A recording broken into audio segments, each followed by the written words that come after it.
A pesar de las inclemencias de la situación que estamos atravesando en este tiempo, en abril del 2020, qué bueno que tenemos este medio para poder compartir la palabra de Dios. Y queremos hacer llegar a ustedes este mensaje de la Escritura.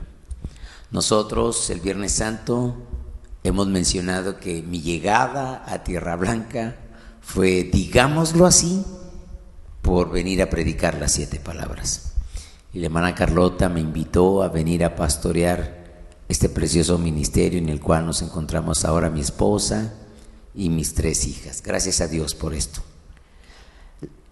La primera expresión que el Señor menciona desde la cruz del Calvario, la iglesia cristiana les ha denominado las 7 palabras. La encontramos en Lucas 23:34. Jesús decía: Padre, perdónalos porque no saben lo que hacen. Es la oración a favor de sus verdugos. El Señor Jesús mencionó desde la cruz 7 breves pero valiosas frases que en su conjunto arrojan luz sobre el hecho de la cruz. Ninguno de los evangelios las registra a todas. Mateo y Marcos preservan una sola, el grito de abandono, en tanto que las 6 restantes, Lucas registra 3 y Juan otras 3. La iglesia ha valorado estas expresiones conocidas como las 7 palabras de la cruz, reconociendo que revelan el pensamiento de Jesús, que de otra manera no sería desconocido. Las 3 primeras palabras nos retratan a Jesús como nuestro ejemplo, expresan el amor que se manifiesta a los demás. En el versículo 28 de San Lucas 23, él había dicho: no lloréis por mí. Había dicho en este versículo, tampoco lloró por sí mismo, no quedó sumergido en la autocompasión por su dolor y soledad, ni por la grave injusticia cometida contra su persona. En realidad, no pensaba en sí mismo, sino en los demás.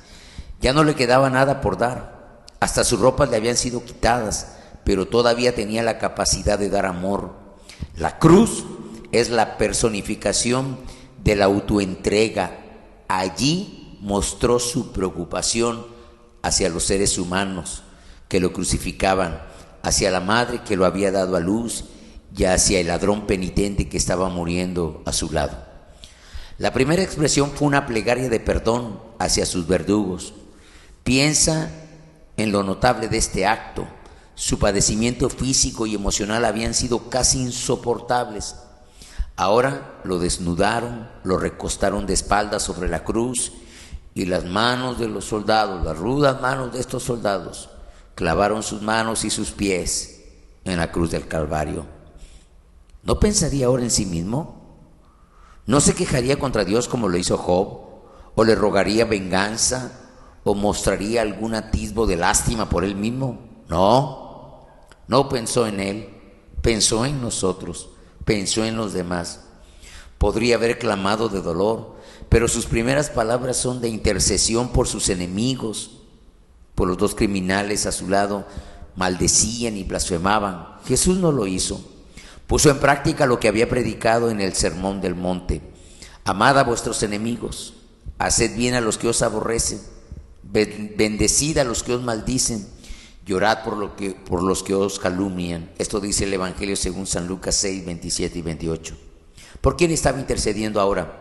Sin duda, especialmente por los líderes judíos que habían rechazado a su Mesías. En respuesta a su oración, a la oración de Jesús, se les concedieron 40 años de tregua, durante los cuales muchos de ellos se arrepintieron y creyeron en Jesús. Pero en el año 70, yo siempre he mencionado en mis homilías, en la prédica, que el Señor nos perdona, pero las consecuencias van a llegar. En el año 70 cayó el juicio de Dios sobre la nación. Jerusalén fue conquistada y el templo fue destruido. La siguiente expresión la encontramos en San Lucas capítulo 23, versículo 43. Entonces Jesús le dijo al ladrón penitente: de cierto te digo que hoy estarás conmigo en el paraíso. De esto hablamos de la redención de un criminal. Los 4 evangelios nos dicen que esa siniestra mañana 3 cruces fueron levantadas en el Gólgota. El verso 33 dejan en claro que Jesús ocupaba la cruz del centro, mientras que 2 ladrones, malhechores según San Lucas, fueron crucificados uno a cada lado. En un primer momento los 2 malvivientes se sumaron al coro de odio al que ahora había sido sometido el Señor.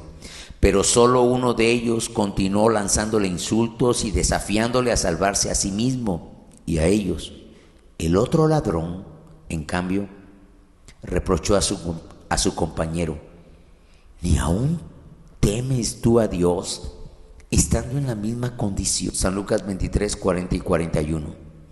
Entonces, volviéndose hacia Jesús, el ladrón penitente dijo: Jesús, acuérdate de mí cuando vengas en tu reino. Dice el versículo 42.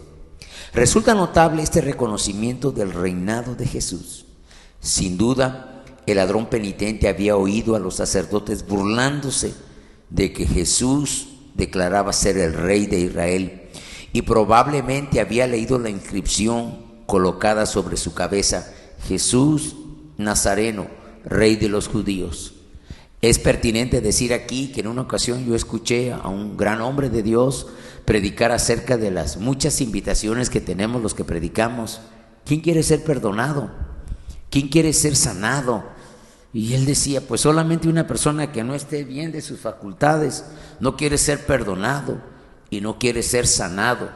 Pero una persona que quiere conocer a Cristo tiene que venir a su reino, tiene que venir y entregarse y rendirse y someterse al reino de Cristo. Y este penitente estaba haciendo esto. También había observado su dignidad serena en la cruz, de una majestad de su rey, propia de un rey. De alguna manera había llegado a la convicción de que en efecto Jesús era un rey. Qué bueno que nosotros, a pesar de lo que dice la gente, a pesar de los insultos, yo recuerdo al inicio de nuestro matrimonio, algunos conocidos de Ceci le decían: no hay un buen futuro en la vida de la esposa de un pastor. Yo creo que no deberías hacerlo. Primero querían que no se casara conmigo, pero también tal vez que no sirviera al Señor de esta manera, como yo creo el Señor me llamó y yo la había invitado para que viniera a esta labor. Pero desde entonces quisimos venir bajo su gobierno, quisimos venir bajo su señorío, bajo su majestad. Él es el rey. Y este hombre había reconocido su majestad, había escuchado su intercesión a favor de sus verdugos y sabía cuánto necesitaba él mismo ser perdonado, ya que confesó que estaba siendo castigado con justicia. A su clamor, Jesús respondió: de cierto te digo que hoy estarás conmigo en el paraíso. No hubo recriminaciones, no le reprochó que se estaba arrepintiendo a la hora final, no hubo expresión de duda sobre la sinceridad de su arrepentimiento. Él simplemente le dio al penitente la seguridad que anhelaba. Le prometió no solo la entrada al paraíso, sumando a la alegría de la presencia de Cristo, sino un ingreso inmediato ese mismo día, y le confirmó con certeza con su conocida expresión: de cierto te digo, usada por última vez en aquella ocasión. Imagino que durante las largas horas de sufrimiento que siguieron, el ladrón perdonado pudo mantener su corazón y su mente apegados a la segura y redentora promesa de Cristo. Gloria a Dios. Si mirares a los pecados, ¿quién podrá mantenerse en pie? Dice la palabra. Pero en ti hay perdón para que seas reverenciado. Y como lo he mencionado en otras ocasiones, para un verdadero arrepentimiento, no confunda remordimiento con arrepentimiento. Para un verdadero arrepentimiento hay un verdadero perdón. Ahora vamos a la tercera expresión de Cristo en San Juan capítulo 19, versículos 26 y 27. Jesús dijo a su madre: mujer, he ahí tu hijo. Después dijo al discípulo, el discípulo Juan: he ahí tu madre. Aquí vamos a ver la provisión para su mamá. Quizás Jesús cerró los ojos al recibir lo más violento de la embestida de dolor. Quizás a medida que el padecimiento fue menguando un poco, los volvió a abrir. Como quiera que haya sido, al mirar desde la cruz, vio un pequeño grupo de mujeres fieles y al apóstol Juan, el discípulo a quien él amaba, dice el versículo 26. Y entonces vio a su madre. Desde el punto de vista humano, sin duda, ella era una persona muy amada para él. Es verdad que no siempre lo entendió y una o dos veces tuvo que hablarle con firmeza cuando ella se interpuso en la manera en que él llevaba a cabo la voluntad del Padre. Aún así, era su mamá, era su madre. Él había sido concebido en su vientre por la acción sobrenatural del Espíritu Santo. Ella lo había dado a luz, ella lo colocó en el pesebre, lo había cuidado durante su niñez.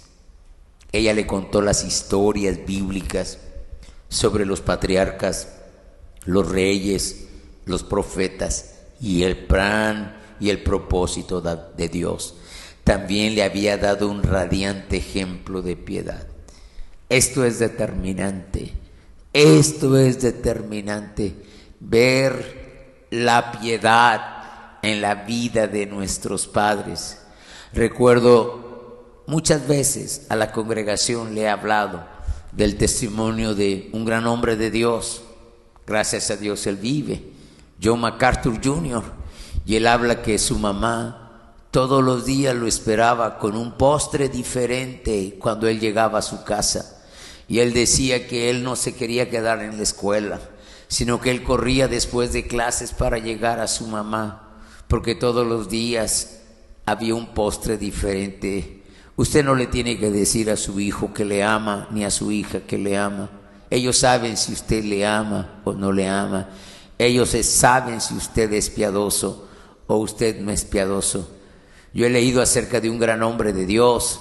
No voy a mencionar su nombre porque él es inglés y él es o era misionero en España. Pero él dice que él no olvida. Él tuvo un abuelo que fue ferrocarrilero. Y dice que fue un hombre borracho y que fue un hombre grosero y un hombre majadero. Pero dice que su abuelo y su abuela conocieron a Cristo. Y él dice: yo nunca voy a olvidar los días en que yo iba a su casa y pasábamos un tiempo de rodillas orando. Ellos hicieron real la presencia de Cristo en mi vida. Y qué bueno cuando tenemos nosotros padres piadosos. Ahora leemos que estaban junto a la cruz su madre, verso 25.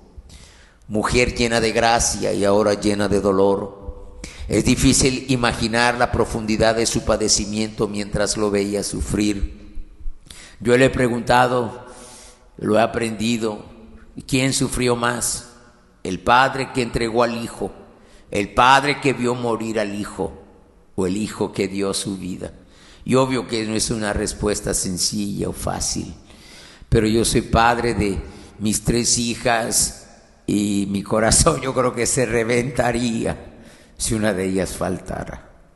Y no solamente esto, y yo para nada me quiero comparar con el Padre. El Padre es santo, santo, santo. Y dice el apóstol Pablo que siendo aún pecadores, Cristo murió por nosotros. Cristo no murió por gente buena. Cristo no murió por gente perfecta, por gente correcta. Cristo murió por los pecadores. Cristo murió por nosotros. Y yo creo que el corazón de María, una mujer piadosa, llena de gracia, está sufriendo de dolor. Es difícil imaginar la profundidad de sus padecimientos mientras veía sufrir a su hijo. Estaba cumpliéndose la profecía del anciano Simeón, que una espada iba a atravesar su alma. Lucas 2:35. Jesús no piensa en su propio dolor, sino el de ella. Está decidido a evitarle a María el dolor de verlo morir, de modo que hace uso de un derecho que, según los estudiosos, hasta un hombre crucificado tenía, es decir, el de hacer una decisión de testamento. En términos de la ley de familia, la puso bajo la protección y el cuidado de Juan, y puso a Juan bajo el cuidado de ella. De inmediato, Juan la llevó a su casa en Jerusalén. Repasando estas tres primeras palabras desde la cruz, nos sentimos maravillados ante la falta de egoísmo de parte de Jesús. No pensó en sí mismo en absoluto. A pesar del dolor y de la vergüenza que estaba experimentando, pidió perdón por sus enemigos, prometió el paraíso al criminal penitente y atendió la necesidad de su dolida madre. Esto es amor, nos dicen las Escrituras. En Efesios 5:2 dice: haced del amor nuestra norma de vida, pues también Cristo nos amó y se entregó a sí mismo por nosotros. La cuarta frase que el Señor Jesús menciona la encontramos en San Mateo capítulo 27, 45 y 46. Desde la hora sexta hubo tinieblas sobre toda la tierra hasta la hora novena. Cerca de la hora novena, Jesús clamó a gran voz diciendo: Dios mío, ¿por qué me has desamparado? Esto se ha llamado el grito de abandono. Si las tres primeras palabras desde la cruz nos muestran a Jesús como nuestro ejemplo, la cuarta y luego la quinta lo retratan cargando nuestros pecados. La crucifixión tuvo lugar a eso de las 9 de la mañana, a la hora tercera. Y al parecer las tres primeras palabras se pronunciaron cerca del comienzo de este proceso. Luego hubo silencio. Alrededor del mediodía, a la hora sexta, cuando el sol estaba en el meridiano, una inexplicable oscuridad cubrió el lugar. Dice el texto, toda la tierra hasta la hora novena. Hubo oscuridad. No pudo haber sido un eclipse natural de sol, porque la fiesta de la Pascua se realizaba en días de luna llena. Este fue un fenómeno sobrenatural, quizás dispuesto por Dios para simbolizar el horror de la terrible oscuridad en la que ahora estaba sumergida el alma de Jesús. Esas tinieblas se prolongaron durante 3 horas, durante las cuales el Salvador sufriente no dejó escapar de sus labios ni una sola palabra. Cargó nuestros pecados en absoluto silencio.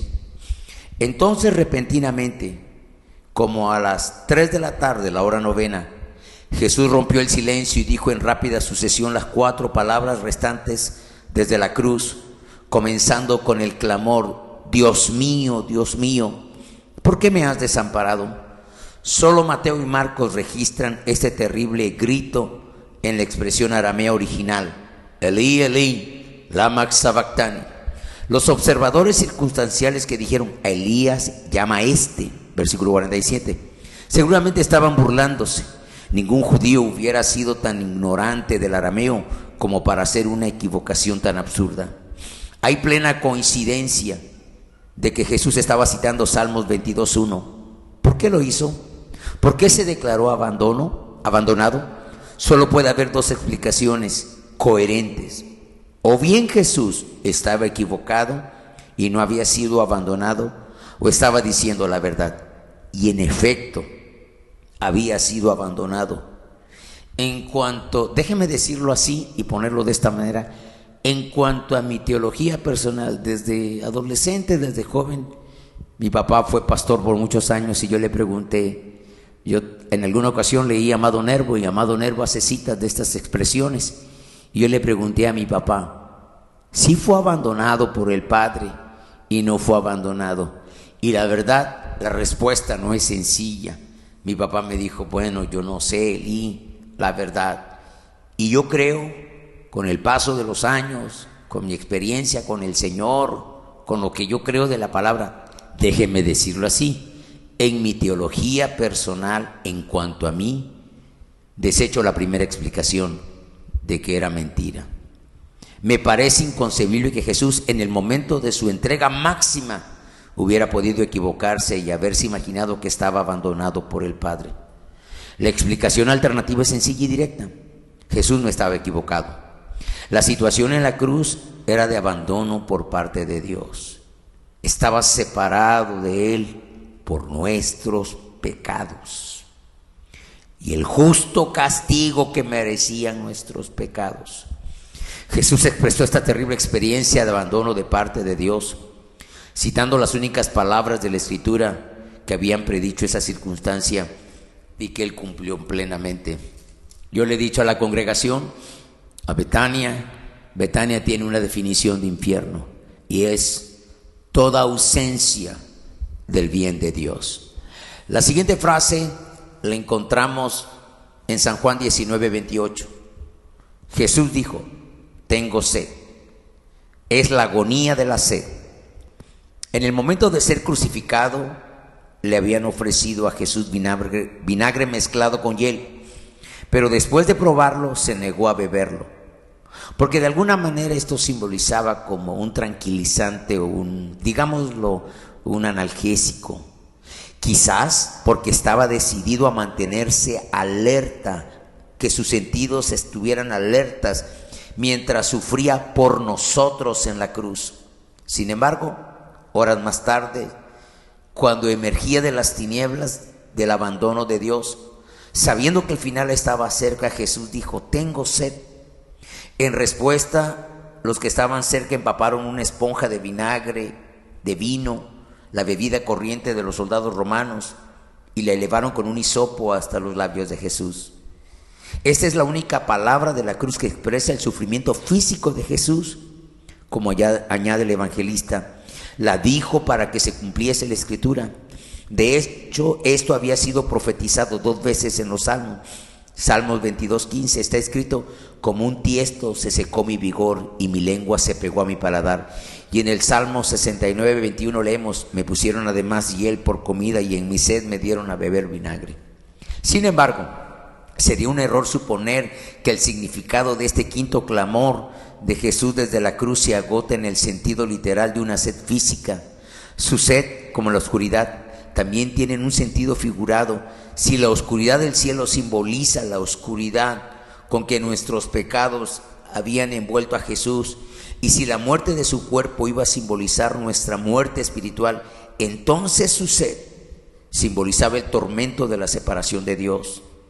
Tinieblas, muerte y sed. ¿Qué es esto? ¿Qué cosas? No es más que otra cosa son estas, sino lo que la Biblia llama infierno, las tinieblas de afuera, la segunda muerte, el lago de fuego, todo el horror de la separación de Dios. Esto es lo que nuestro Salvador sufrió por nosotros en la cruz: tinieblas, muerte y sed.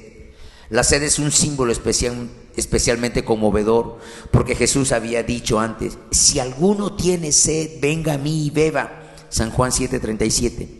Pero en la cruz, aquel que sacia nuestra sed sufre una sed terrible, anhela, como el hombre rico en la historia de Lázaro, que Lázaro moje la punta de sus dedos y calme con agua la sed que siente. Jesús padeció la sed de la cruz para que usted y yo nunca sintamos esa sed jamás. Apocalipsis 7:16. Continuando con el orden de las frases, en San Juan 19:30 dice la palabra: cuando Jesús hubo tomado el vinagre, dijo: consumado es, muy conocido como el grito de triunfo. En las 3 primeras palabras desde la cruz vimos a Jesús como nuestro ejemplo, y en la 4ª y la 5ª lo vimos cargando nuestros pecados. En las 2 últimas exclamaciones lo vemos como el vencedor, porque en ella se expresa la victoria que ha obtenido por nosotros. Quizás podríamos sostener que la palabra del tercer grito consumado son las más trascendentales que jamás se hayan pronunciado. Jesús ya había afirmado que había completado la obra por la que había venido al mundo. Eso lo dice en San Juan 17:4. Ahora hace una declaración pública de ello. Su grito no es el quejido desesperado de alguien que muere resignado y derrotado. Es un grito, según Mateo y Marco, exclamando a gran voz, Mateo 27:50, una resonante pronunciación de victoria. No nos equivocamos cuando decimos, es el vencedor de todas las edades. Aquí encontramos el verbo griego tetelestai, está en tiempo perfecto, indicando que se trata de un logro con resultados permanentes y duraderos. Podría traducirse, ha sido y permanece para siempre cumplido, porque Cristo hizo lo que la carta de los Hebreos llama un solo sacrificio por los pecados. Un gran hombre de Dios, en un libro titulado en el libro común de oración, caracterizó como un sacrificio, ofrenda, satisfacción completa, perfecta, suficiente por los pecados del mundo entero. En consecuencia, debido a que Cristo completó la obra de cargar los pecados, no queda nada que nosotros debamos hacer o podamos contribuir. Dice el escritor de Hebreos que fue agradable delante del Padre, fue aceptada por el juez de todo el universo.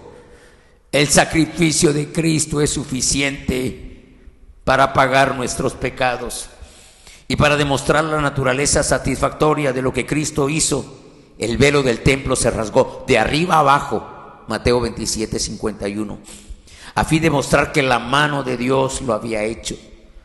La cortina había colgado ahí durante siglos, separando el santuario exterior del interior, como emblema de que el Señor era inaccesible a los pecadores, ya que a nadie le estaba permitido pasar al interior del velo hacia la presencia de Dios, con excepción del sumo sacerdote de Dios en el día del perdón, una vez al año. Pero ahora el velo está rasgado por en medio y desechado, porque había dejado de ser necesario. Los que adoraban en los atrios del templo, reunidos aquella tarde para el sacrificio vespertino, fueron dramáticamente informados de un nuevo y mejor sacrificio por el cual ellos podían acercarse a Dios. El Cordero de Dios que quita el pecado del mundo, como lo presentó Juan el Bautista, había sido inmolado y el sacrificio era acepto por el Padre. Bendito su nombre, bendito su nombre.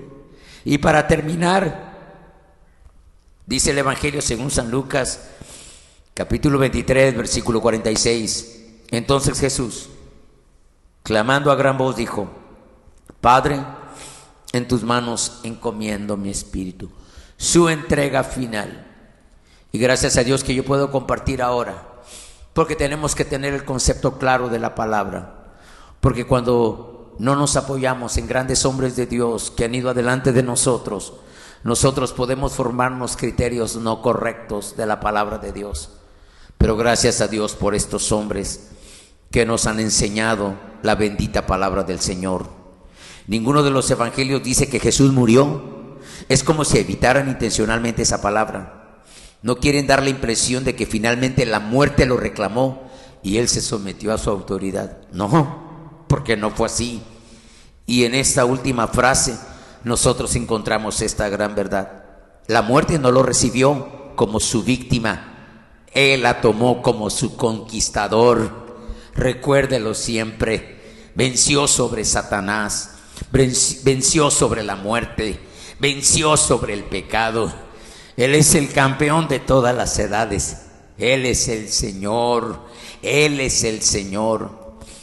En conjunto, los evangelios usan 4 expresiones distintas y todas ellas colocan la iniciativa del proceso de morir en manos de Jesús, como él había reafirmado: nadie me quita la vida, yo la pongo y yo la vuelvo a tomar. Marcos dice que expiró, Marcos 15:37. Mateo que entregó su espíritu, Mateo 27:50. En tanto que Lucas registra las palabras de Jesús: Padre, en tus manos encomiendo mi espíritu. Pero la expresión de Juan es la más impresionante al decir: habiendo inclinado la cabeza, entregó el espíritu, Juan 19:30. El verbo es otra vez paradidomi, que lo expliqué en el tiempo cuando hablé de Barrabás, a los sacerdotes, a Pilato y a los soldados que entregaron a Jesús. Pero ahora Juan lo aplica al propio Jesús, quien entregó su espíritu al Padre y su cuerpo a la muerte. Observemos que antes de hacerlo inclinó la cabeza, es decir, no murió primero y luego dejó caer la cabeza hacia el pecho. Fue al revés. La inclinación de la cabeza fue su final acto de sumisión a la voluntad del Padre, de modo que por la palabra y por acto, inclinando la cabeza y declarando que entregaba su espíritu, el Señor Jesús puso en evidencia que su muerte era un acto voluntario de su parte. Jesús pudo haber escapado de la muerte en el último momento. Como dijo en el huerto, podía haber convocado a más de 12 legiones de ángeles para que lo rescataran. Pudo haber bajado de la cruz como sus burladores lo desafiaban a hacerlo, pero no lo hizo. Por su decisión libre y voluntaria se entregó a la muerte. Fue él mismo quien definió el momento, el lugar y la manera de su partida. Yo recuerdo haber leído en alguna ocasión, en algún lugar, que alguien dice cuando el Señor está reclamando las llaves de la muerte y del infierno al diablo, nos imaginamos al diablo en su trono y Jesús diciendo: por favor, entrégame las llaves. De ninguna manera. En esta ocasión el infierno resplandece. Cristo está ahí y el diablo se está arrastrando como serpiente, rogando que no se acerque más, y él reclama la autoridad, la potestad, el poder, el dominio le pertenecen, porque Él es el Señor. Su palabra dice que por Él y para Él fueron hechas todas las cosas. A Él sea toda la gloria. Debemos presentarnos humildemente ante la cruz a implorar misericordia, ya que no merecemos otra cosa que juicio. Y Cristo nos rescatará tanto de la culpa del pecado como del temor de la muerte. Las dos últimas palabras desde la cruz, consumado es, y encomiendo mi espíritu, proclaman a Él como el vencedor de toda la historia. Ha vencido la muerte, ha vencido el pecado. Ninguna de estas palabras se pronunció con amargura o con queja. Cada una de ellas es una manifestación de su gran amor por nosotros, de la terrible carga del pecado, de su triunfo y su victoria definitiva. Gracias a Dios por conocerle. ¿Te imaginas este privilegio? Tú y yo le conocemos. En algún momento de tu vida tomaste la decisión. Yo recuerdo la noche, estaba yo solo en una habitación. No tuve una visión, una revelación, pero yo supe que en ese sueño el Señor habló directamente a mi corazón. Yo sí sé esto. Mi papá estuvo orando mucho por mí. Estoy recordando que varias cartas llegaron a Veracruz con consejos de él, Y ya sabes, uno necio, uno obstinado. Pero esa noche el Señor me habló. Yo recuerdo haberme levantado, no sé la hora, me hinqué y le dije: a la verdad, te he ofendido. La verdad, he pecado. Ayúdame. Qué preciosas palabras de John Newton. Sublime gracia. Sublime gracia. Qué bueno. Nos amó hasta la muerte. Derramó su sangre. Preciosa sangre. bendita sangre. Qué bueno es que ahora